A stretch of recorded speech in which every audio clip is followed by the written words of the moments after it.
His hand was wrapped around her wrist, his breathing unsteady, and Chioma Okonkwo knew she'd crossed a line she couldn't uncross. Not coming to Korea. Not falling for Park Ji-hwan. The mistake was thinking she could walk away from a man who'd already decided she belonged to him. "You swore you didn't want me," she whispered, her voice breaking as his grip tightened, possessive and trembling. "Then why didn't you walk away?" Ji-hwan's laugh was dark, bitter. "Because wanting you and having you are two different hells, Chioma. And I've been burning in both since the moment I saw you." 6 months earlier, she'd been just another tourist in Seoul, starry-eyed and camera-ready, living out her K-drama fantasies with her girls. Now she was standing in his penthouse, caught between his world and her heart, between a love that could destroy them both and a man who refused to let her go. The Mafia boss who'd warned her to leave. Who'd pushed her away with one hand while pulling her closer with the other. Who'd just shown up at her door after seeing another man make her smile. Welcome to Afro-Korean Love Stories. If you're loving this story, hit that like button and subscribe, because what you're about to watch would leave you speechless. Tell me in the comments which city you're watching from. I'd really love to know. Now, let's dive into it. Chioma had fallen in love with Korea long before she ever stepped foot in Incheon Airport. Late nights in Lagos, binging K-dramas until sunrise, learning choreography from YouTube videos, practicing basic Korean phrases that made her friends laugh. Seoul wasn't just a destination. It was a dream wrapped in neon lights and possibility. The 2-week trip with her girls was everything she'd imagined.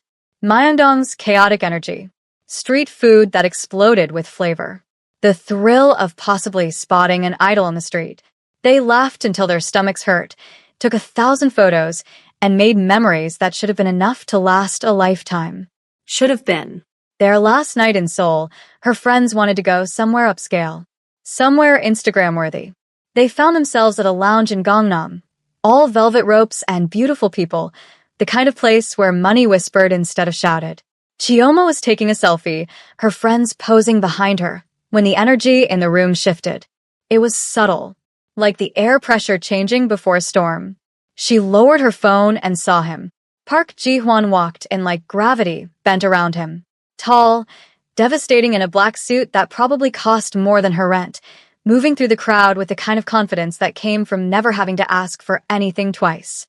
His face was sharp angles and dangerous beauty, the kind that made smart women stupid. But it was his eyes that stopped her heart. Dark, calculating, intense as a summer storm. They swept the room like he owned every corner of it. And then they landed on her. 3 heartbeats. That's how long they stared at each other. Long enough for Chioma to forget how to breathe. Long enough for something to pass between them that felt like recognition, like collision, like the beginning of something that would ruin her. He looked at her like he was memorizing a threat. She looked at him like every dangerous second lead syndrome she'd ever experienced had just walked into her reality. Then his crew surrounded him. Men in dark suits who moved with precision and purpose, and they disappeared into VIP. Her friend Amara grabbed her arm, whispering frantically about how those men looked like trouble, how they needed to leave, how Chioma's staring was going to get them in over their heads. They left an hour later. Chioma looked back once. He was watching from the VIP section, glass of whiskey in hand, his gaze following her like a promise or a warning. She couldn't tell which. On the plane back to Lagos, her friends talked about their favorite moments, already planning their next trip. Chioma stared out the window at the clouds and felt something crack open inside her chest. Seoul hadn't just been a vacation. It had been a homecoming. And that man, that dangerous stranger with eyes like midnight, he'd felt like the period at the end of a sentence she hadn't known she was writing. 2 weeks after returning home, Chioma extended her visa. Her friends thought she was crazy. Her mother cried. Her father didn't speak to her for 3 days. But her gym-fit clothing brand was digital. She could work from anywhere, and Seoul was calling her back with a voice she couldn't ignore. She told everyone it was about the culture, the opportunity, the adventure. She almost believed it herself. 3 months in, Chioma had built a life in Itaewon. A cozy one-bedroom with a view of Namsan Tower. Morning Pilates sessions. Evening language exchanges where she traded English for Korean. Weekend mornings at Gwangjang Market. She joined a gym near her apartment, Something upscale with a sauna and a juice bar, the kind of place where influencers filmed workout videos. Her brand was growing. Her Korean was improving. She'd made friends, found her rhythm, learned to navigate the subway like a local. She'd almost convinced herself she'd moved on from that night. From him. Almost. It was a Wednesday afternoon. Chioma had just finished a workout, was heading to the changing room, sweaty and exhausted and thinking about the bibimbap she'd reward herself with. She felt him before she saw him. That same shift in the air. That same electric charge. She turned, and there he was, standing outside the private training suite, watching her through the glass like he'd been waiting. Like he'd known exactly where to find her. Park Ji-hwan looked different in athletic wear. No less dangerous. Just more human. Almost. Chioma's heart slammed against her ribs. She should have kept walking. Should have pretended she didn't see him. Instead, her feet carried her toward the glass, toward him, like a moth to a flame that would definitely burn her alive. He stepped out of the suite. Up close, he was even more devastating. Taller than she remembered. His presence suffocating in the best worst way. "You stayed," Ji-hwan said. His voice was rough, accented, impossibly deep. Chioma's mouth went dry. "Yes, I did." His jaw clenched. Something dark flickered across his face. "I know. You and your friends, you had tourist written all over you that night at the club." He stepped closer. Too close. Close enough that she could smell his cologne, expensive and woodsy. "This city isn't for people like you. You should have left with them." But his feet brought him closer, not away. And that contradiction, that war happening behind his eyes, it made Chioma bold in a way that terrified her. "If you didn't want me here," she said, her voice steadier than she felt, "why are you at my gym?" His lips curved. Not quite a smile. Something sharper. "Your gym? I come here every day." "I know." 2 words. They landed like a confession. Chioma's pulse thundered in her ears. "You've been watching me?" Ji-hwan's expression didn't change, but something in his eyes softened for just a fraction of a second. "Seoul is smaller than you think, especially for people who stand out." "I stand out. You know you do." His gaze traveled over her face like he was studying a painting he couldn't quite understand. Beautiful African woman. Alone in Itaewon. Running a business from her apartment. Working out every day at the same time. He paused. "You're memorable, Chioma." Hearing her name in his mouth felt intimate. Dangerous. How do you know my name?" "I make it my business to know things." He tilted his head slightly. "Chioma Okonkwo. 27. Lagos born. Came here on a tourist visa 6 months ago, extended it for a year. You run a fitness clothing brand. You're learning Korean. You go to Gwangjang Market every Saturday morning and always buy from the same bindierik stall." Her breath caught. That wasn't casual observation. That was surveillance. "Are you following me?" "I'm protecting you." "From what?" "From me." The words came out rough, almost angry. "You should go back to Lagos, Chioma, before this becomes something neither of us can walk away from." But even as he said it, he moved closer. Close enough that she had to tilt her head back to meet his eyes. Close enough that the heat of his body made her skin flush. "You swore you didn't want me," Chioma whispered, the words tumbling out before she could stop them. "So, why didn't you walk away?" Ji-hwan's hand lifted, his fingers hovering near her cheek, but not quite touching. Like he was fighting himself. "Losing. Because I'm selfish. Because the moment I saw you that night, something in me recognized something in you. And I've been trying to convince myself it meant nothing." "Does it mean nothing?" His laugh was bitter. "If it meant nothing, I wouldn't know your coffee order. I wouldn't know that you bite your lip when you're concentrating. I wouldn't have bought this gym just to have an excuse to be near you without scaring you away." Chioma's world tilted. "You bought this gym?" 3 weeks ago. His fingers finally made contact, tucking a loose braid behind her ear. The touch was gentle, reverent, completely at odds with the intensity in his eyes. "I told myself it was a business investment, that I was diversifying my portfolio, but we both know that's a lie." Ji-hwan. His name felt foreign and familiar on her tongue. "Don't." He pulled back abruptly, like her voice had burned him. Don't say my name like that. Like you're not terrified of what I am. What are you? Someone you should run from. He stepped back, creating distance between them that felt like violence. I deal in things that would horrify you, Chioma. I operate in shadows. The men you saw me with that night at the club, they're not friends. They're soldiers. And I'm their general. She should have been afraid. Everything about this moment screamed danger. But all Chioma felt was curiosity and something deeper, hotter, more reckless. A mafia boss.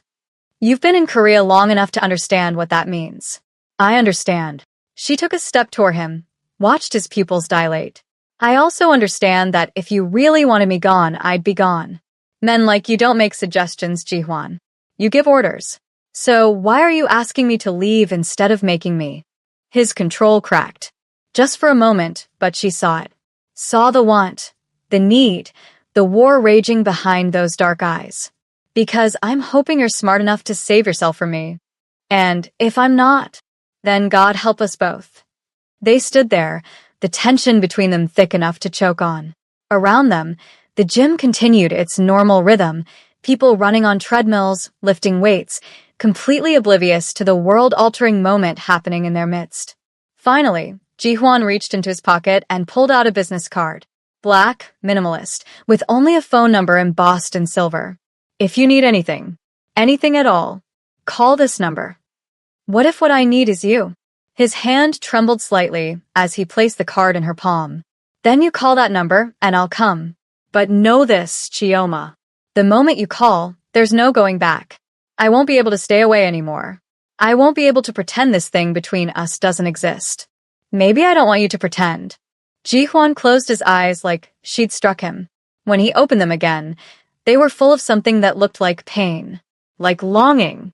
You don't know what you're asking for. Then show me. For a heartbeat, she thought he might kiss her. His gaze dropped to her lips, his breath quickening. But then he stepped back, his mask sliding back into place. 2 weeks. I'm giving you 2 weeks to change your mind, to book a flight back to Lagos, to forget you ever saw me. And if I don't, then I stop being noble. He turned to leave, then paused. And, Chioma, don't go out alone at night. Don't trust strangers who seem too friendly. And if anyone asks about me, you don't know me. Understand? Before she could respond, he was gone, disappearing into the locker room like smoke. Chioma stood there, his card burning against her palm, her heart racing, her entire world shifted off its axis. She should book a flight, should run as far and as fast as she could. Instead, she tucked the card into her sports bra, right over her heart, and smiled. 2 weeks. He'd given her 2 weeks. She'd give him 3 days. That night, Chioma couldn't sleep. She kept replaying the conversation, the way he'd looked at her, the tremble in his hand when he'd touched her face. A mafia boss. She was falling for a literal mafia boss. Her mother would have a heart attack. Her father would disown her. Her friends would stage an intervention. But God, the way he'd said her name, like a prayer, like a curse, like something precious he was terrified of breaking. She pulled out her laptop and did what any sensible woman would do. She researched him. Park Ji-hwan. 32 years old. Owned half of Gangnam through a web of legitimate businesses that fronted for less legitimate operations. Clubs, restaurants, real estate, construction. There were rumors, whispers on forums, nothing concrete. He was too smart for that. Too careful. But the pattern was clear. He controlled territory, commanded loyalty, operated in a world where power was currency and weakness was death. And he wanted her. Had bought an entire gym just to be near her. Had been watching her for months, protecting her from shadows she didn't even know existed. It should have terrified her. Instead, it made her feel alive in a way she'd never experienced. Like she'd been sleepwalking through life and he'd finally woken her up. 3 days. She'd give him 3 days to see if his resolve was as strong as hers was weak. Wait, before we continue, do you think Chioma coming back to Korea on a whim was a wise choice? Let me know in the comments what you think and what you'd do if you were in her shoes. And if you're Team Chioma and Ji-hwan, smash that like button right now because things are about to get more spicy. Don't go anywhere. Chioma lasted 2 days. 48 hours of pretending she could focus on work, on her language classes, on anything other than the business card that lived in her wallet now, that she touched obsessively like a talisman. 48 hours of jumping every time her phone buzzed, hoping it was him, even though she hadn't given him her number. Hadn't needed to. Men like Ji-hwan didn't need permission to know things. On the third morning, she woke up to find a coffee on her doorstep. Her exact order: iced Americano, extra shot, light ice. No note, no signature, just the coffee and the clear message that he was still watching, still close. It should have felt invasive. Instead, it felt like foreplay. That afternoon, she called the number. He answered on the first ring. Chioma. Just her name. But the way he said it, rough and relieved and resigned all at once, made her entire body flush with heat. "It's been 2 days," she said, her voice steadier than her hands. "I know." A pause. "I was hoping you'd make it to 2 weeks." Liar. "You left me coffee this morning." She heard his exhale, could picture him running his hand through his hair, that gesture of frustration she'd already memorized. "I left you coffee because I was outside your building at 5 in the morning trying to convince myself not to knock on your door." Her breath caught. "Why didn't you?" "Because once I'm inside, I won't leave. And you deserve better than a man who can't walk away." "You swore you didn't want me," Chioma said softly, echoing their conversation at the gym. "So, why didn't you walk away?" Silence. Heavy. Loaded. Then, "Where are you right now?" "My apartment. Stay there. I'm coming." He hung up before she could respond. Chioma stared at her phone, her heart racing, her mind spinning. She had maybe 20 minutes. She spent them pacing, changing her outfit 3 times, finally settling on simple jeans and a fitted black top that made her skin glow. She'd just finished touching up her makeup when the knock came. Soft. Almost tentative. Nothing like the man she knew him to be. Chioma opened the door and forgot how to breathe. Ji-hwan stood in her hallway in dark slacks and a white dress shirt rolled up to his elbows, looking like every dangerous fantasy she'd ever had. But it was his eyes that destroyed her. Raw. Vulnerable. Like he'd stripped away every defense on the way over and was standing before her completely exposed. "Tell me to leave," he said quietly. "Tell me you made a mistake calling. Give me a reason to walk away, Chioma, because I can't find one on my own." Instead of answering, she stepped back, opening the door wider. An invitation. A surrender. A choice. Ji-hwan entered like he was walking into battle, his eyes never leaving hers. She closed the door behind him, and suddenly her apartment felt impossibly small. The air too thick. The space between them too charged. "I tried," he said, his voice low. "For 6 months, I tried to leave you alone. Told myself you were just another beautiful woman in a city full of them.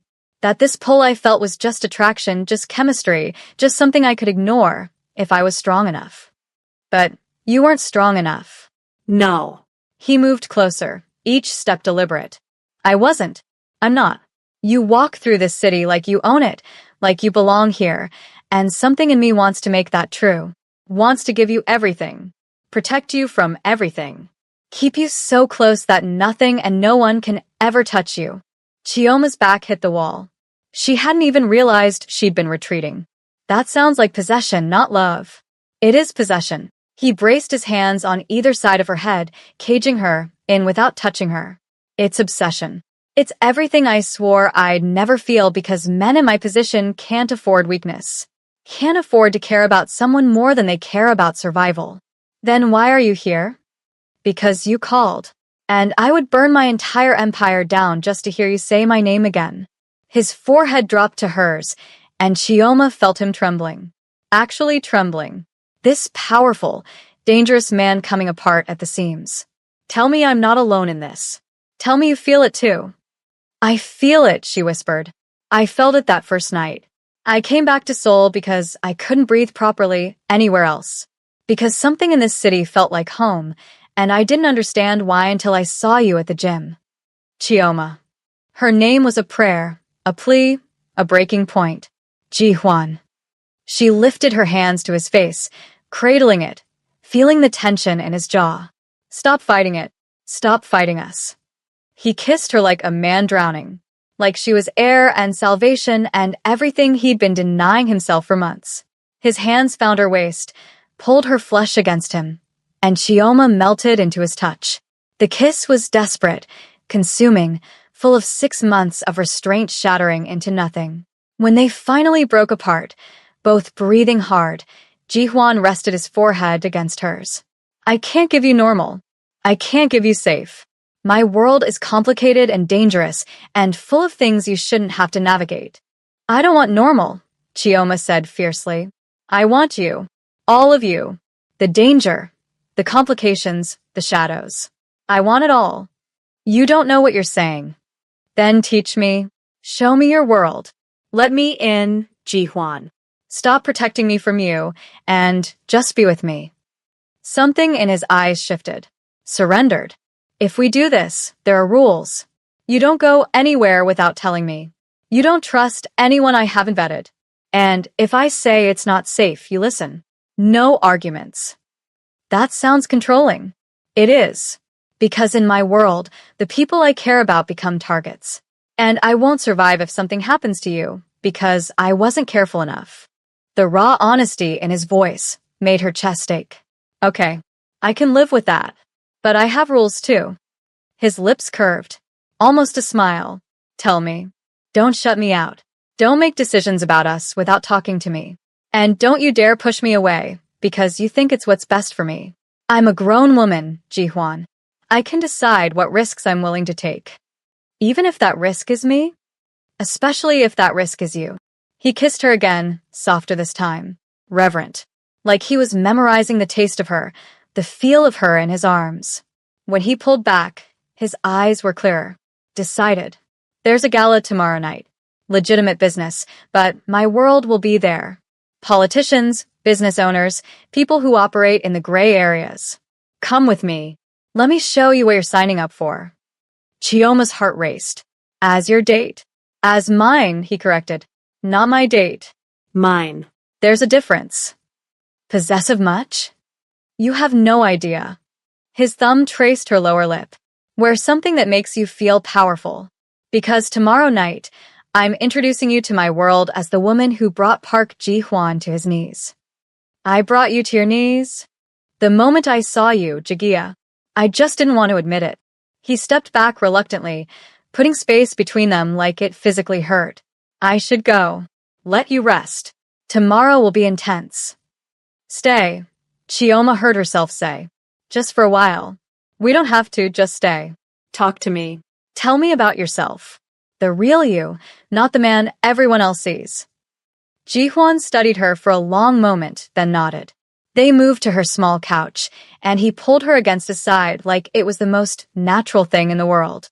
Like they'd been doing this for years instead of minutes. And he talked. Told her about growing up in Seoul, about inheriting his father's empire at 23 when most men his age were still figuring out their careers. About the weight of responsibility, the isolation of power, the loneliness of being surrounded by people who feared or wanted something from you. Until you, he said quietly. You looked at me like I was just a man. Dangerous, maybe. Interesting, definitely. But just a man. Do you know how rare that is? Chioma threaded her fingers through his. You're just a man. A complicated one. A powerful one. But still just a man who's been watching me for months because he couldn't help himself. Guilty. He pressed a kiss to her temple. Get some rest, Jagia. Tomorrow, everything changes. The dress arrived at noon. Chioma stared at the garment bag hanging on her door, delivered by a woman in an expensive suit who'd simply bowed and left without a word. Inside was midnight blue silk that shimmered like water, elegant and daring, with a neckline that plunged just enough to be devastating and a slit that climbed dangerously high up her thigh. There was a note tucked inside, written in sharp, confident handwriting. Wear this. Let them see what I see. J.H. Chioma ran her fingers over the fabric, her heart doing complicated things in her chest. She'd never owned anything this expensive, this beautiful.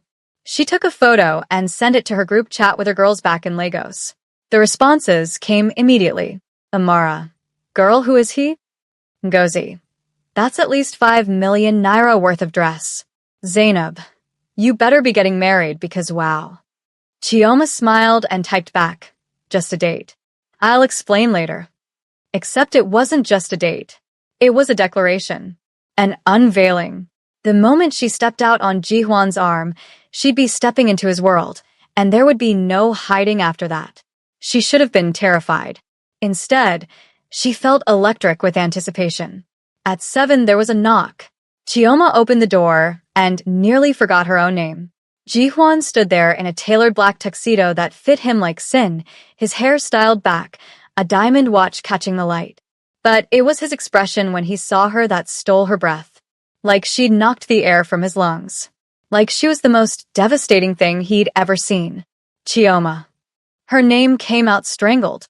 He stepped inside, closing the door behind him, his eyes traveling over her with an intensity that made her skin flush. You're going to cause a riot tonight. Is that a problem? It's perfect. He moved closer, his hands finding her waist. Every man in that room is going to want you. And every single one of them will know you're untouchable. Because you're mine. There was that possessiveness again. It should have bothered her. Instead, it sent heat pooling low in her belly. Yours. Mine, he confirmed, then pulled out a velvet box from his jacket. Inside was a necklace, delicate diamonds that caught the light like captured stars. May I? Chioma turned, lifting her braids. His fingers were surprisingly gentle as he fastened the necklace, his breath warm against her neck. When she turned back, his eyes had darkened. Ji-hwan, she whispered. We need to leave, he said roughly. Because if we stay here another minute, we're not making it to this gala.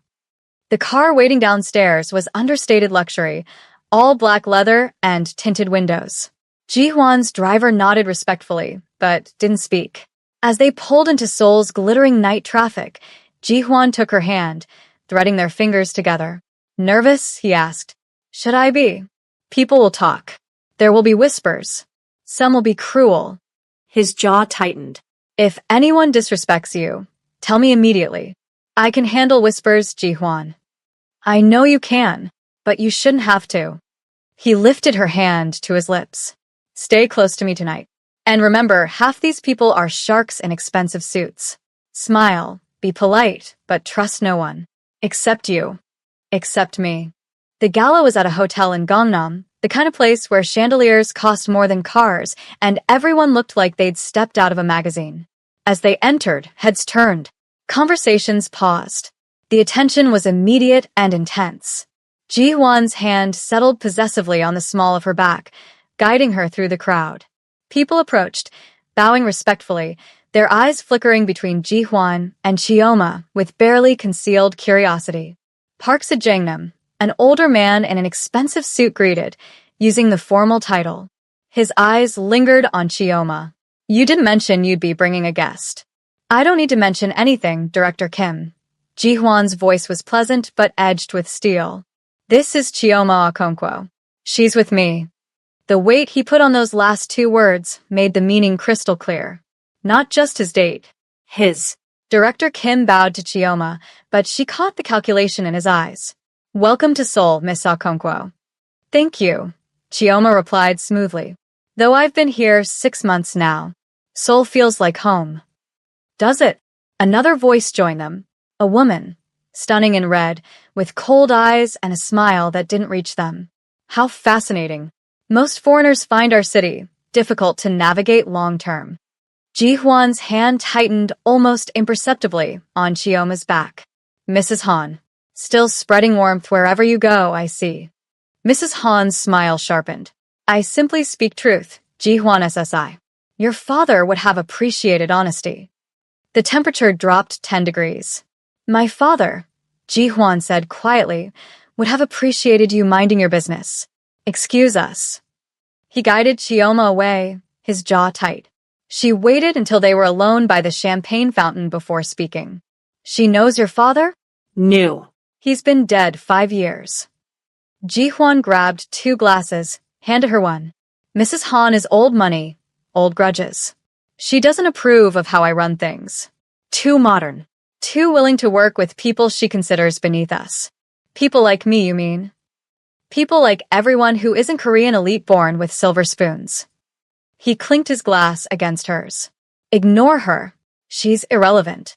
But Chioma had caught the flash of something in his eyes. Pain, maybe. Or memory. Your father. Were you close? No. The word was flat. Final. He was a hard man who built an empire and expected me to maintain it exactly as he had. Traditional. Ruthless. Isolated. Ji Hwan's gaze found hers. I've spent 5 years trying to do things differently. Better. It's made me enemies. Is that why everyone's staring? They're staring because you're the most beautiful woman in this room, and I'm notoriously private. I've never brought anyone to these events. He set down his glass. Dance with me. It wasn't a question. Chioma let him lead her to the dance floor, very aware of every eye tracking their movement. The music was slow, classical, elegant. Ji Hwan pulled her close, one hand on her waist, the other cradling hers against his chest. You're doing great, he murmured. Better than great. You belong here. I don't though. Not really.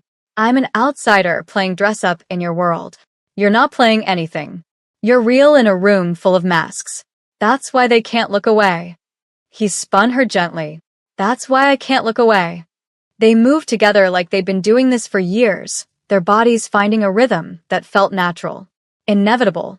Around them, other couples danced, but Chioma only saw Ji Hwan. The way he looked at her like she was the only person in the room. Like she mattered more than the empire, the reputation, the carefully constructed world he'd built. Ji Hwan, she started, but he shook his head. Whatever you're about to say, whatever doubt is creeping in, don't. Not tonight. Tonight, just be here with me. Let me have this. So she did. She let herself sink into the moment, into the feeling of his arms around her, the soft music, the glittering lights. For a few perfect minutes, nothing else existed. Then someone tapped Ji Hwan's shoulder.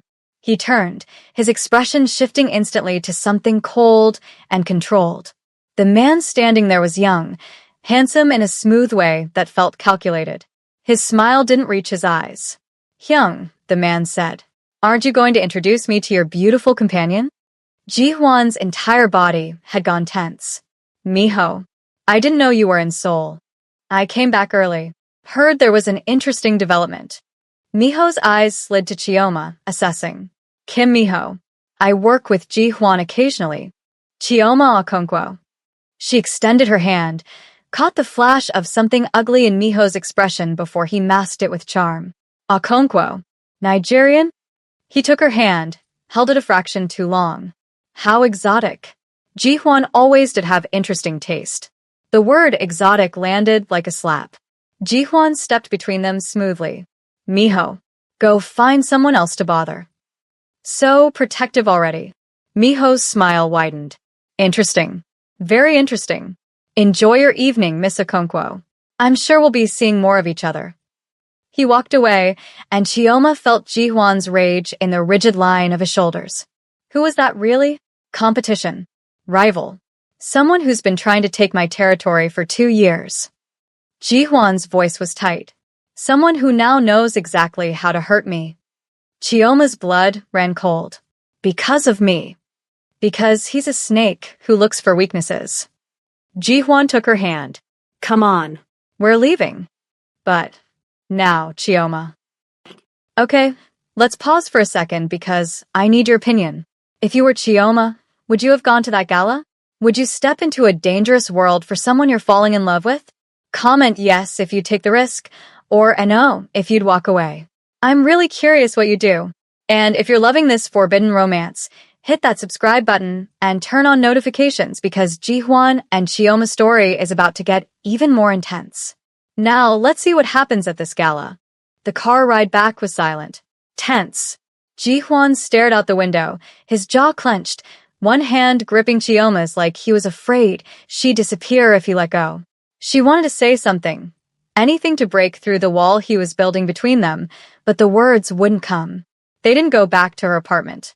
Instead, the car pulled up to a high-rise in Cheongdam-dong, all glass and steel and money. Ji Hwan's building. His penthouse. Come up, he said quietly. Please. Chioma followed him into a private elevator, watched the numbers climb, felt the weight of the evening pressing down on her chest. The doors opened directly into his apartment, and she stepped into a space that was all clean lines and minimalist luxury. Floor-to-ceiling windows overlooked Seoul's skyline, the city spread out like diamonds on black velvet. But she barely noticed. She was too focused on Ji-hwan, who'd moved to the bar and poured himself whiskey, with shaking hands. "Talk to me," Chioma said. He downed the whiskey in one swallow. Poured another. "I made a mistake bringing you tonight." "No, you didn't. You don't understand." He turned to face her, and the anguish in his eyes made her heart crack. Miho isn't just competition. He's dangerous. Calculating. And now he knows that the one thing in this world I care about more than my empire is you. "So what? You're just going to push me away? Lock me out because someone might use me against you?" "I'm trying to protect you. I didn't ask for your protection." Chioma crossed to him, grabbed his face, forced him to look at her. "I asked you to let me in. To stop fighting this thing between us. You think I don't know the risks? You think I'm naive enough to believe loving you would be safe?" "Loving?" The word came out strangled. "Yes, loving." She said it fiercely, recklessly. "I'm falling in love with you, Ji-hwan. Maybe I started that first night at the club. Maybe it was when you bought a whole gym just to be near me. Maybe it was tonight when you looked at me like I was worth more than your entire empire. I don't know when it happened, I just know it's real." Ji-hwan set down his glass with trembling hands. "You can't love me." You don't know what that means. "What it costs." "Then tell me. Show me. Stop deciding what I can handle and just be honest with me." "Honest." His laugh was bitter. "You want honesty? Fine. I haven't slept properly in 6 months because every time I close my eyes, I see you. I've had men watching your apartment, your gym, every place you go because the thought of something happening to you makes me physically ill. I've restructured my entire operation, made changes I swore I'd never make, just to create a life where you could be safe beside me." He moved closer, his voice dropping. "I wanted to destroy Miho right there in that ballroom for the way he looked at you. For calling you exotic like you were some curiosity instead of the most extraordinary woman I've ever met. But I didn't. Because I'm learning that protecting you isn't about violence. It's about being smarter, better, different than the man my father raised me to be." Chioma's breath caught. "You swore you didn't want me. So, why didn't you walk away?" "Because I'm weak." The words exploded out of him. "Because every principle I've lived by, every rule I've set for myself, it all means nothing when it comes to you. I swore I'd never bring someone into this life. Never make someone I love a target. But here you are, wearing my diamonds, carrying my heart, and instead of being terrified, I'm hopeful. Hopeful that maybe I can be the man you deserve. That maybe love is worth the risk." "Then let me take that risk with you," she whispered. "Let me choose this." Choose you. "Stop trying to save me from yourself when all I want is to be close to you." Ji-hwan's control shattered. He kissed her desperately, all the restraint from the past months dissolving into raw need. His hands found her waist, pulled her flesh against him, and Chioma wrapped her arms around his neck, pouring every ounce of her feelings into the kiss. "I love you," he breathed against her lips. "God help me, I love you so much it's destroying me." "I love you too," Chioma said, "and I'm not going anywhere.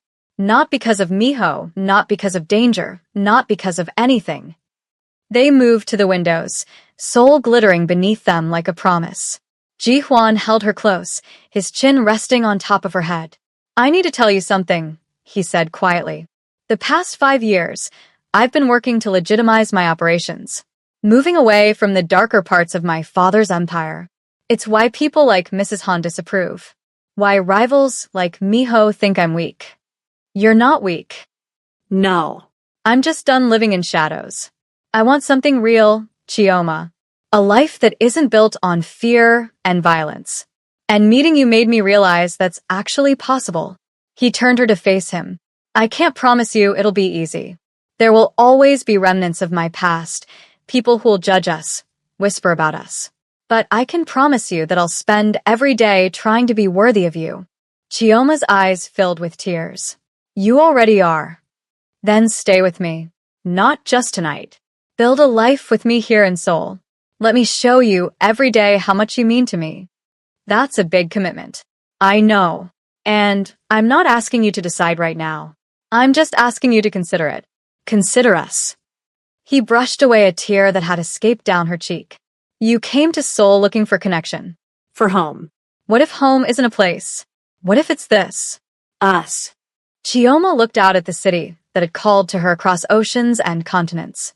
The city where she'd built a business, made friends, found herself. The city where she'd met a man who challenged her, protected her, loved her with an intensity that took her breath away. I don't need to consider it, she said softly. I already know my answer. Ji-hwan's expression was carefully neutral, but she could feel his heart racing against her back. And Yes. yes to staying. Yes to building something with you. Yes to all of it. The smile that broke across his face was like sunrise.